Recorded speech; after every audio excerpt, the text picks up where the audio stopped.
impeachment proceedings of the Honorable previous governor that took place on the 14th May 2024, you will see 14th May 2014, 10 years ago. At paragraph 1, the Honorable Speaker then indicated that I wish to notify the members that there is a constitutional requirement and standing orders that for this motion to pass, there should be 2/3 of the members present in the House.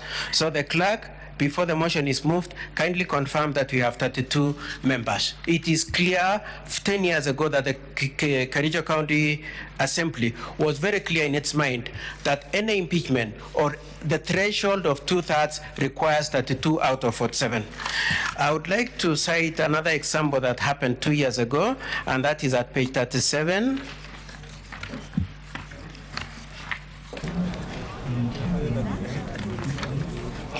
And I have particular reference to what is contained at page welcome to the last stand. That is Kenya Ordinance Factories Corporation. At page 42 of that bundle. At that page 42, Mr. Speaker, sir, and honorable senators, this was the election of a speaker, but not just any speaker, but this specific speaker, Mr. Speaker, sir.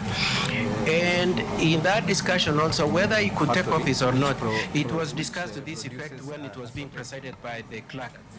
The clerk said, thank you very much, honorable members. Before we proceed to count the votes, I have very important message to communicate. Please note that the person shall not be elected as a Speaker of the County Assembly unless supported by 2/3 of the members of the County Assembly. 2/3 of 47, we need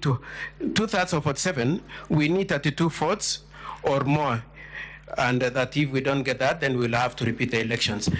Mr. Speaker, sir, I would like also to play the audio upon which this specific speaker who presided over these proceedings was elected, and which reflects that 32 votes. I request your IT department to play video number 2.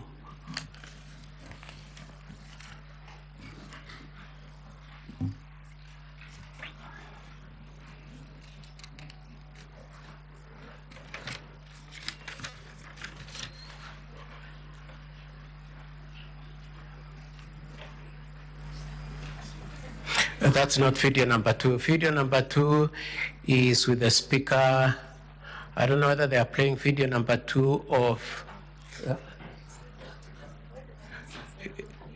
Yeah, it is a video where the clerk is presiding over the process of elections, and it is the video submitted by the governor as opposed to the video submitted by the county assembly. Video number 2, please.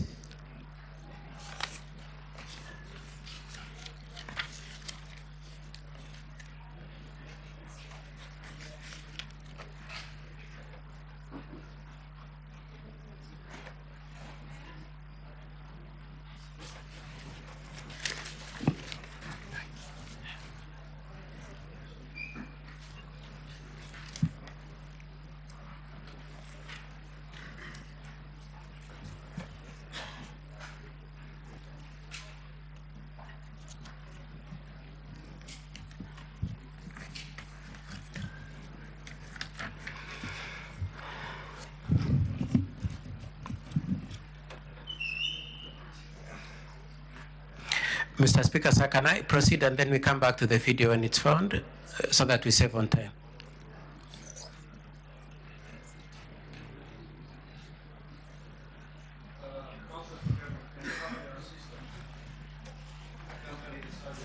Yes, Mr. Speaker, sir.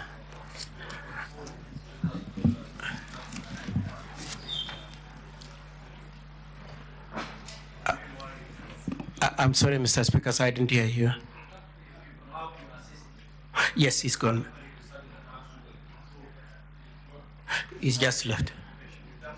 He's just left, Mr. Speaker, sir. Can I argue the other points and then I come back to it? Yes, thank you very much, Mr. Speaker, sir.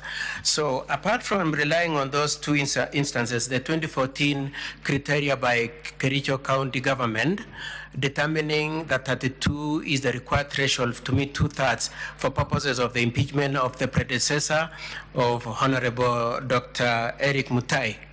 Apart from that, and apart from the criteria also applied when the current speaker who approved of this motion also said that it was also decided that 32 MCS required to vote in support to amount to 2/3. I wish to make reference also, Mr. Speaker, sir, to the events of the National Assembly. Mr. Speaker, sir, your colleague, the Honorable Mr. Moses Watengula, in a ruling made on 1st of October, and which I pray, Mr. Speaker, sir, you take judicial notice of, and it was in public domain, discussed the issues that had been raised by a number of MPs, being whether 2/3 is mastered by 116 MPs or 117. And the very relevant bit of that situation, Mr. Speaker, sir, and honorable senators, is that in the National Assembly, 1/3 of the total number of members of the National Assembly, being 349, came to 116.33.